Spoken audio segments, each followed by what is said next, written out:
और गांव में एक नर्मदा नाम की बूढ़ी दादी रहती थी। नर्मदा को उसके बेटे और बहू ने अपने पोते रिंकू के साथ गांव में छोड़ दिया था। 1 वर्ष बीत गया था और नर्मदा के पास अब घर में कुछ भी खाने के लिए नहीं बचा था। एक दिन की बात है जब नर्मदा रिंकू के साथ निर्मला के पास कुछ खाने के लिए मांगने जाती है। अरे निर्मला, अरे ओ निर्मला, सुनती हो? क्या है सुबह सुबह? क्षमा करना बहन, पर लल्ला बहुत भूखा है। अगर कुछ खाना बनाया हो तो बस लल्ला के हिस्से का दे दो। गांव बसा नहीं भिखारी पहले ही आ गए। तुझसे कितनी बार कहा है कि तेरे बेटे तो तुझे छोड़कर चले गए और अपनी पत्नी को साथ में ले गए। अब पूरा गांव तुम्हारा भार ढोएगा क्या? निर्मला सुनो तो। नर्मदा कुछ और कह पाती उससे पहले ही निर्मला अपने घर का दरवाजा बंद कर लेती है। नर्मदा की आंखों में आंसू आ जाते हैं। आप रो मत दादी, मैं जब बड़ा हो जाऊंगा तो ढेर सारे पैसे कमा कर लाऊंगा ताकि आपको किसी की बात ना सुननी पड़े। अरे तू ही तो मेरा लल्ला है। अब चल, कुछ दूर और चलना है, प्रधान जी के घर। नर्मदा और रिंकू प्रधान के घर की तरफ चले जाते हैं।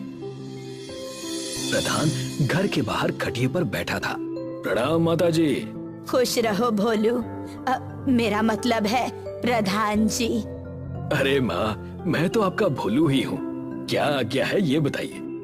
तुम्हें देखती हूँ तो मुझे अपने बेटे की याद आ जाती है। बेटा ही समझिए, और बताइए कि मैं क्या कर सकता हूँ आपके लिए। तुम तो जानते ही हो, मेरा बेटा सारी जमीन बेचकर चला गया और अब हालात ऐसे आ गए हैं कि घर में अन्न का एक दाना भी नहीं है। निर्मला ने भी सहायता करने से मना कर दिया, इसीलिए मैं यहाँ चली आई।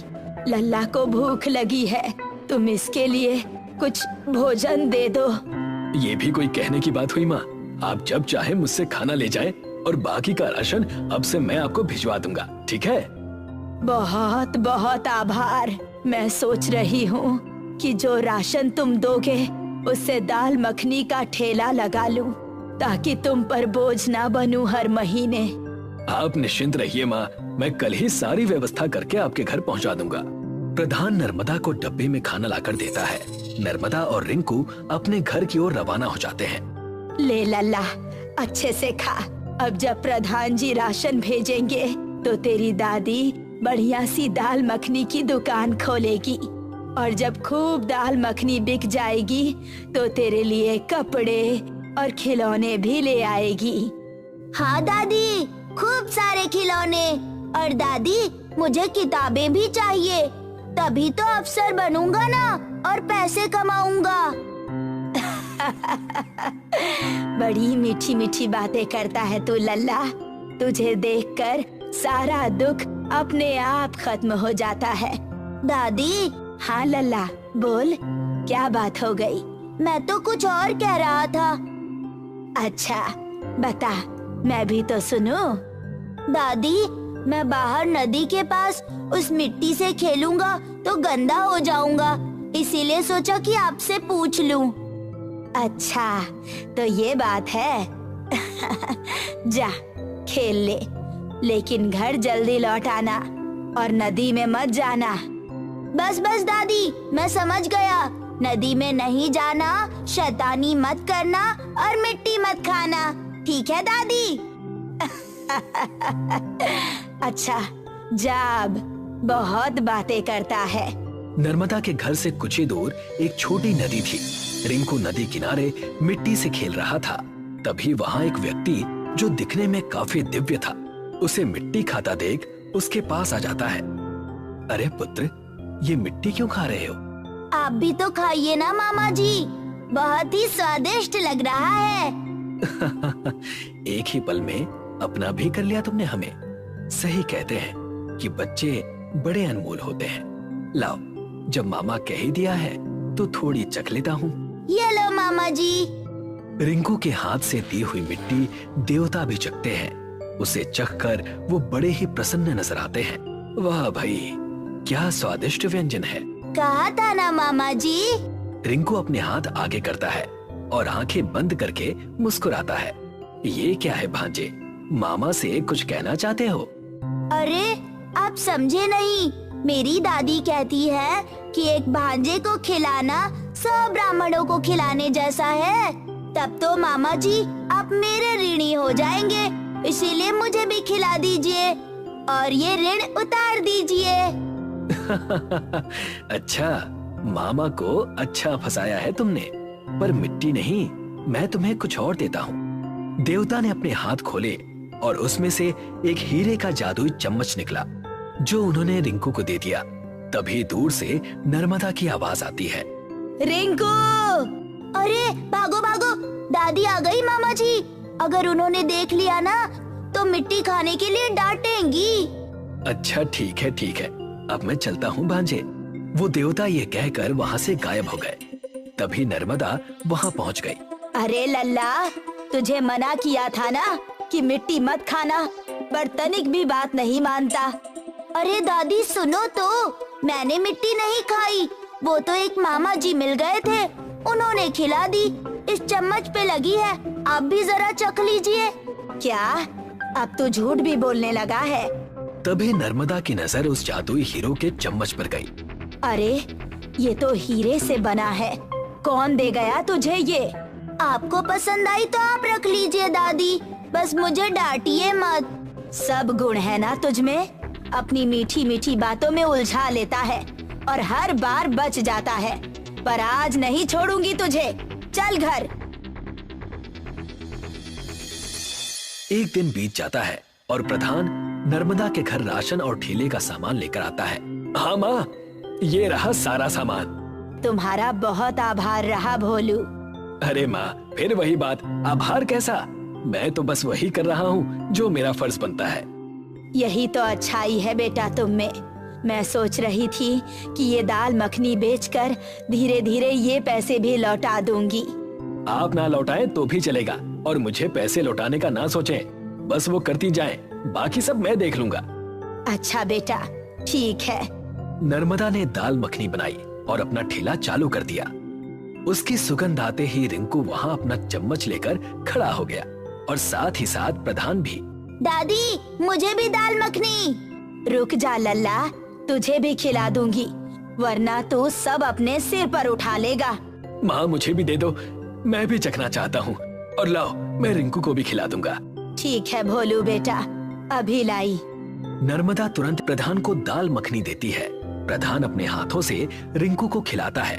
प्रधान जी, बहुत स्वाद है ना दादी के खाने में? हाँ रिंकू, बड़ा ही स्वादिष्ट बना है ये, लो और खाओ। मैं भी आपको खिलाता हूँ। रिंकू अपने हीरे के चम्मच से जैसे ही प्रधान को खिलाता है, प्रधान चकित रह जाता है। क्या हुआ भोलू, कहीं तीखी तो नहीं है ना?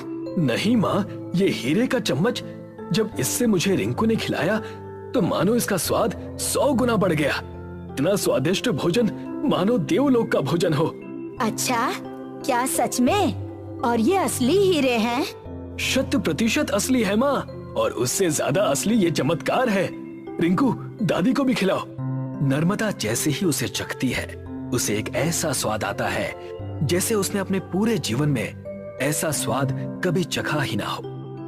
हाँ भोलू, सही कहते हो। मैं ऐसा करती हूँ कि इसी चम्मच का इस्तेमाल अपने भोजन को चलाने में कर देती हूँ, तो सबको एक बेहतरीन भोजन मिलेगा। अरे माँ, भोलू नाम मेरा है और सबसे भोली आप हैं। मैं समझी नहीं भोलू। इंसान के मन में सबसे पहले ये आता है कि हीरे हैं तो इसे बेच दें और पैसे कमा लें, पर आप तो सबको इस स्वाद का अनुभव कराना चाहती हैं। ये देखकर अब भोजन और बढ़िया लगने लगा। तभी वहाँ पिंटू आता है और कहता है, अरे भाई, कैसी बढ़िया सुगंध है, लाओ मुझे भी खिलाओ दादी। बस अभी लाई। नर्मदा उस चम्मच को पूरे खाने में चला देती है और पिंटू को एक दाल मखनी देती है। अरे वाह माँ, ऐसे स्वादिष्ट खाने को तो दिव्य ही कहा जा सकता है। मैंने कभी शहर में भी ऐसा कुछ नहीं चखा। खा बेटा और खा, आज कोई दाम नहीं लूंगी इस दाल मखनी का। निर्मला भी वहाँ चली आई और पूछने लगी, अरे ओ नर्मदा, क्या बात है? और ये शोरगुल कैसा?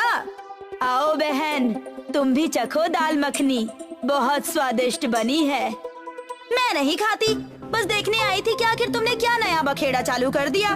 और वैसे भी तुम्हारे पास इतनी सामग्री होगी कहाँ कि तुम कुछ अच्छा बना भी सको। अरे माता जी, चख तो लो, आपका बेटा जो शहर से लाता है उससे भी बेहतरीन है। ए बोलू, बहुत बोलता है। मेरा बेटा जो चीजें भेजता है ना, वैसा तुमने सोचा भी नहीं होगा। चख तो लीजिए, फिर आपकी जो ये बोली निकल रही है ना, वो थोड़ी मीठी हो जाएगी। अच्छा, लाओ देखूं जरा, बड़े आए बोली मीठी करने वाले।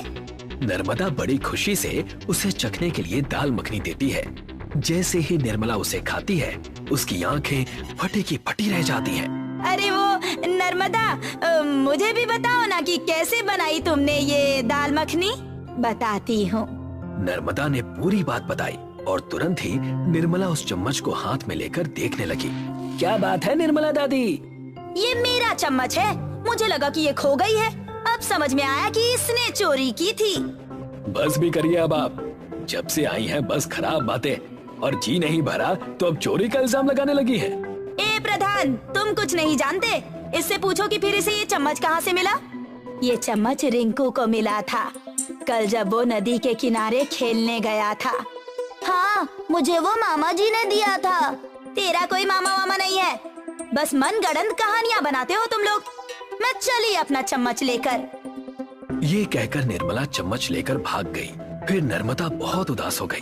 दादी, दादी मेरा चम्मच। रो मत रिंकू, मैं वो चम्मच जरूर लेकर आऊंगा। नहीं भोलू, जाने दो। नदी के पास इसे वो चम्मच जिसने भी दिया था, और मेरे साथ जो भी घटनाएं हो रही है, उसे देखकर लगता है कि वो जरूर कोई देवता थे। अगर उन्होंने वो चम्मच खुद रिंकू को दिया था तो वो कहीं नहीं जाएगा। तभी निर्मला की जोर की आवाज आई। सभी वहाँ दौड़ते हुए पहुँचे तो देखा कि निर्मला बाहर गिर पड़ी है और एक प्लेट में चम्मच और खाना रखा है। अरे बचाओ! नर्मदा उसे पानी पिलाती है और पूछती है, क्या हुआ निर्मला? मैंने जैसे ही इस चम्मच से खाना खाया मेरा मुंह जलने लगा। अरे मानो जैसे 10 मिर्ची एक साथ खा ली हो। पानी भी पिया पर ठीक नहीं हुआ। अब जब तुमने पानी पिलाया तो राहत मिली है मुझे। देखा माता जी, जिसका है उसी को मिलेगा। ऐसे कपटी काम ना करें। भगवान ने सब दिया है, पर लालच और ईर्ष्या ऐसी कि किसी और के हाथ में कुछ अच्छा आ जाए तो देखा ही नहीं जाता। मुझे माफ कर देना नर्मदा, ये लो तुम्हारा चम्मच। इस घटना के बाद नर्मदा की दुकान चल गई। नर्मदा की दाल मखनी अब पूरे गांव का सबसे स्वादिष्ट व्यंजन बन चुका था। अजय अपने माता पिता का इकलौता बेटा था। तीनों मिलकर खेत में काम किया करते थे। कुछ दिनों पहले ही अजय के माता पिता का देहांत हुआ था। अजय अब इस दुनिया में अकेला पड़ गया था। माँ बाबा के जाने के बाद मुझे ऐसा लगता है जैसे मेरी जिंदगी में अब कुछ बचा ही नहीं है। मैं समझ सकता हूँ अजय, कितना अकेला पड़ गया हूँ मैं। घर संभालूं कि खेत, समझ नहीं आता। अच्छा, वैसे तुम्हारी गैस खराब हो गई थी ना, तुमने ठीक करवा लिया? नहीं यार, अभी इतने पैसे नहीं कि गैस ठीक कराऊं। सोच रहा हूँ कि एक चूल्हा बना लूं मैं अपने लिए। अजय अपने लिए एक चूल्हा बनाता है। बस खाना बन जाए इस चूल्हे में कुछ दिनों के लिए, फिर बाद में नया गैस ले लूंगा। अजय चूल्हे में खाना बनाने की कोशिश करते हुए कभी अपना हाथ जला लेता और कभी धुएं की वजह से खांसता रहता। अजय जला भुना खाना खाते हुए दिखता है।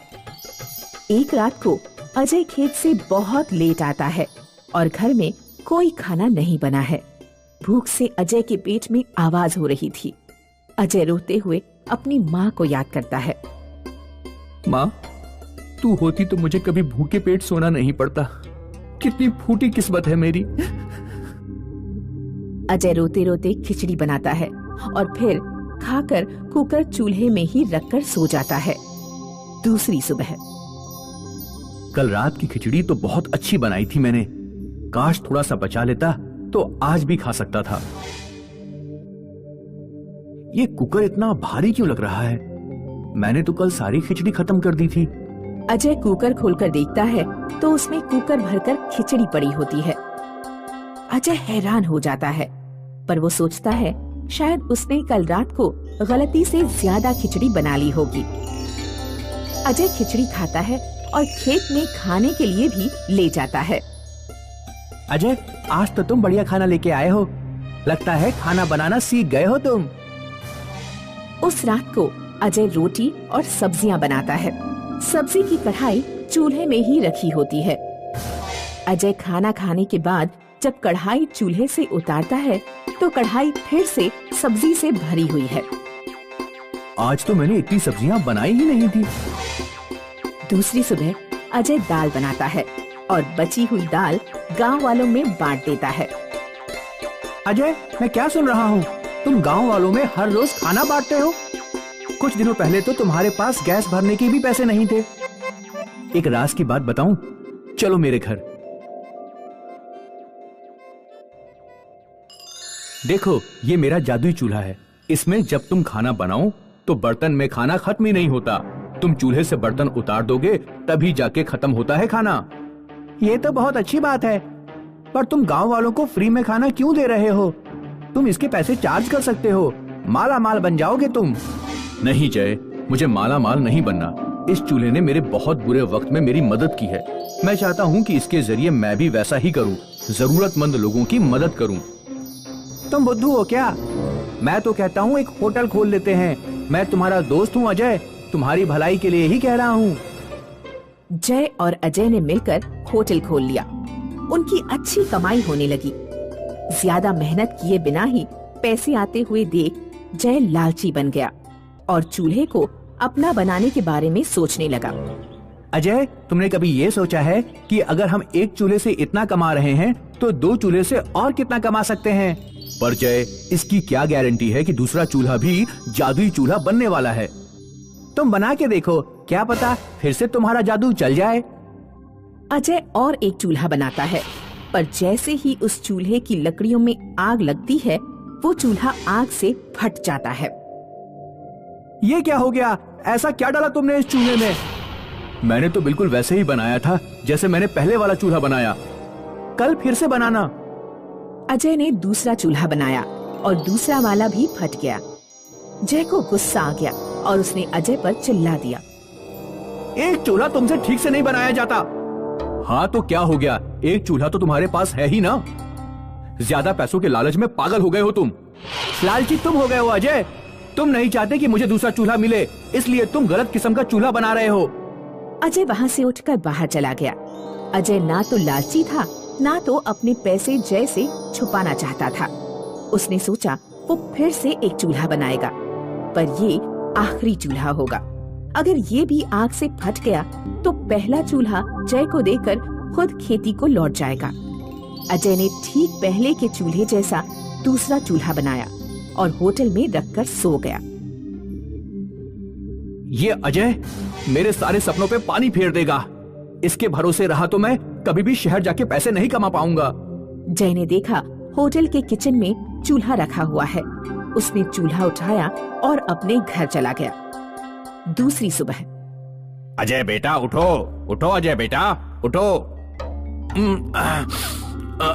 हाँ, क्या हुआ? जय गांव छोड़कर भाग गया है। क्या? जय का पूरा घर खाली है। वो अपना बोरिया बिस्तर बंद करके शहर की तरफ जाते हुए दिखा था, लोगों ने बताया।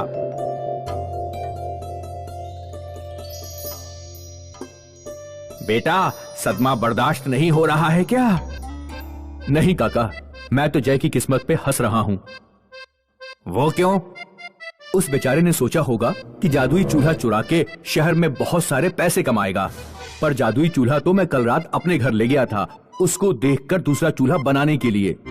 वो बेचारा नया चूल्हा लेकर चला गया। अब पता नहीं उसमें कोई जादू होगा भी या नहीं होगा। उधर जय शहर में एक दुकान खोलता है, बड़े बड़े बैनर बनाता है होटल के लिए और खुशी खुशी पूरे विश्वास से सब्जी बनाने की तैयारी में चूल्हे की लकड़ियों को आग लगाने की कोशिश करता है। पहले के सारे चूल्हों की तरह ये चूल्हा भी आग लगते ही फट जाता है।